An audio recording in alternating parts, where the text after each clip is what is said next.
Hey, Joey.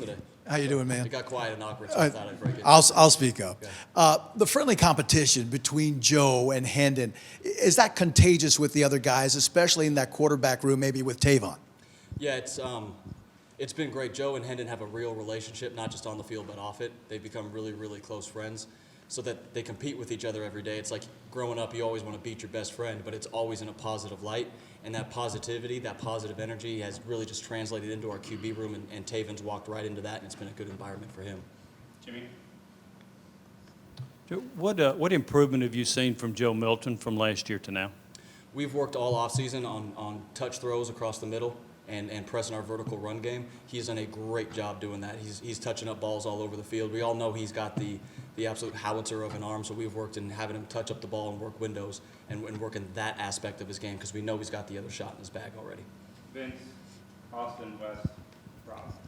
Joe, you and Hendon Hooker in the spring had talked about Hendon maybe taking progressions and playing games with the defense with his eyes and things like that. I know he obviously hasn't had the ultimate test in a game since then, but what kind of progress have you seen in those areas of him advancing and manipulating the defense? Yeah, it's been really fun, actually. He did it in spring at a high level, and he actually did one really good one today. I'm not going to talk about it, but it was actually pretty impressive where he turned around and smiled at me and then kept going. So it's been really fun to watch his improvement and to watch him enjoy doing it where it's not like work every time. He's like, yeah, I got this. It's been really fun to watch his improvement there.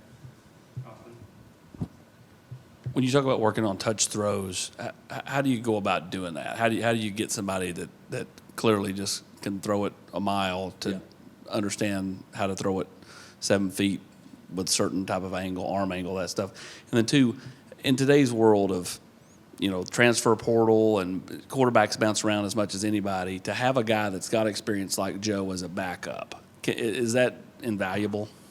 Yeah, so to start off with your second question, absolutely it is. It's probably something that's going to be rapidly disappearing to have a backup quarterback with experience. I think that speaks to the relationship that him and Hendon have and also the way he feels about this place, that he wasn't in a hurry to just jump up and leave as soon as Hendon had the type of year that he did. So that's been awesome that he's been like that and that we have that type of guy in our room right now.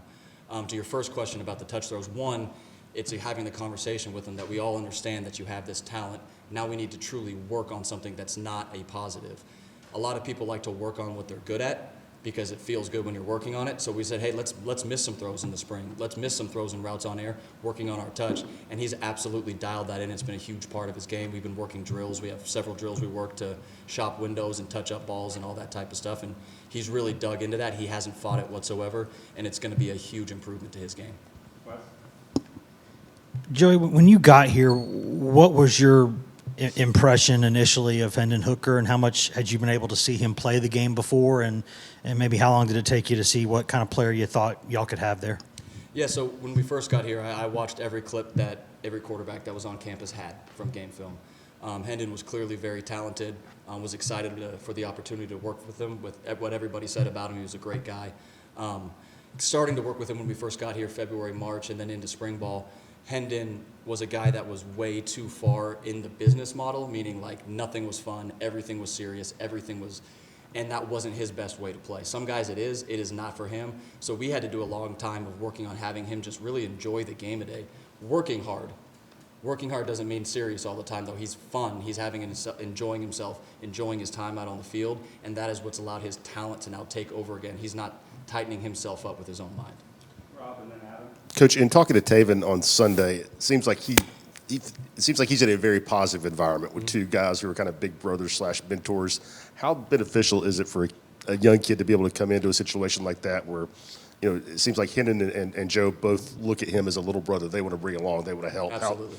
How much does that help him learn? That's huge for a young quarterback because he's got two guys above him that not just are in the building doing what they need to do every day, but guys that have also played, so they can talk to, this is what it's like on game day, this is how you have to prepare. That's so uncommon, and that's a huge benefit that he's getting coming in because he can just sit in and listen to these guys talk, get stuff from them, and they're both very positive with them. They're not beating them down. They're not doing any. They kind of rib at him sometimes like you would a little brother. But it's all positive, and it speaks again to the culture that we not only have in this building, but specifically in that room.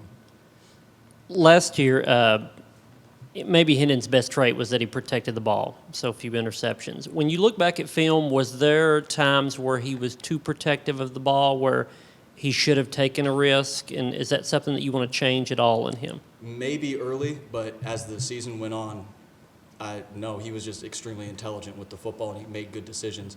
I said it the first day I ever came out here that I don't want a guy that comes out and plays careful. If you're going to play in this offense for us, you're going to rip the football every single time you get an opportunity. Not stupidly, not recklessly, but extremely aggressive. And Hendon does a beautiful job of walking the aggressive to reckless line, but always with intelligence on it. Patrick and then Jimmy. Joe, you touched on the connection that Hendon and Joe have. I mean, you played quarterback. You coached this position for a long time. How unique is that? Because those guys are going for the same job. Is that something that you've seen other places, or is it really kind of hard to have that kind of dynamic? So kind of two answers. One, it's extremely rare to have that kind of dynamic.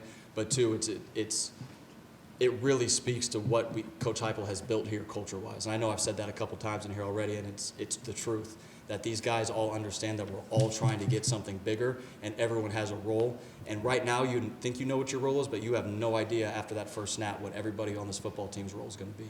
So everyone's just working the same way and working in a really positive way. Joe, what allowed you to notice that Hooker played better when he was having fun as opposed to being business-minded? Because he was exclusively business-minded when we got here, and everything about him was tight, and we had to I'm like, this is an extremely talented athlete that's not showcasing any of his athleticism. So we had to just bend that mind a little bit and work on his mind every single day to, yes, this is football, this is fun, but you can be serious, but you have to do it in a fun way. It doesn't mean not paying attention. It doesn't mean being completely goofy out there on the field and not having a mindset that we have something to go do, but there's a way to do it in which you can still enjoy the game that you're playing. And when he started doing that, he started loosening up, and that's when you saw the growth in Hendon last year. How did you notice it? How did I? Which part? Occurred to make you notice it? Because I noticed that being serious every single moment of his life didn't work for him. And I watched him when he was messing around playing basketball. He'd get a big smile on his face, and nobody could guard him. I told him last year in the summer, I said, I want you to play football like you play basketball. Because when he plays basketball, he knows he's the best player on the court. Frank and then Mike. Joey over here, how different is your world now that you're not having to go through those things? You're not having to break down walls mentally to get a guy's mentality to change. It would appear to be truly about just all football right now. How different is your life that way? It's very different. Whenever you have an established quarterback in fall camp, it's a huge advantage that you're not also working a quarterback competition, meaning everyone's switching off reps all the time. And then having Hendon completely bought into what we're doing, both football-wise and how we've dealt with his mind, it's just all like you said. Now we can work on the fun part, like we talked about earlier. Like, this is how we're going to manipulate guys. This is how we're going to play games with the defense, and we can start growing what we're doing as well. That he can now handle it all, and he takes it all in with a smile on his face, I should say, and he goes and he competes at a high level. It's been a huge difference for him. Yeah, Joey, what have you seen from Taven so far, and what are kind of the challenges you have for him as he progresses through this first preseason? Yeah, for Taven, he's obviously an elite athlete, so it's just fun to watch him do athletic things every day. Some things that you wouldn't normally coach, he can do it, and you're like, oh, wow, that's pretty cool. It's really, for any young quarterback, the biggest thing, and I had a conversation on the field with the guys today, is just being able to reset. That you make a bad play, you're going to. It's expected. You're a true freshman. You miss a read, you miss a protection, you miss something like that, awesome. Reset and go play the next play. That's the biggest thing, that with a young quarterback, you got to make sure that they're not living in the past all the time, because they're used to being the one that is the big dog. A couple more, Patrick. Joey, following up on that with Taven, what was some of the points of emphasis with him coming out of the spring? Because that was a chance for him to sort of get his feet wet, get in the offense. What were some of the things that you guys looked at over the summer and kind of wanted to see him grow going into camp? The two things with him. One was his going from, okay, I'm learning and I'm watching the teaching tape and all the intro stuff, to really diving into the tape and, all right, this is like the intricacies in what we're doing. This is how to really play in it, as opposed to just this is what the play is. That was the biggest challenge we had for him, was you make sure that you can come out on August 1st and operate like an upperclassman. That's what the challenge was for him. We've seen that growth from spring. Obviously, he's still young and he's still got areas that he needs to grow in, but he's doing more and more of the, all right, I'm going to see it, I'm going to cut it loose, and I'm going to go play fast. That's been the biggest thing for him. Any more questions for Coach Halzle? All right, thanks everybody. Appreciate you guys. Thanks.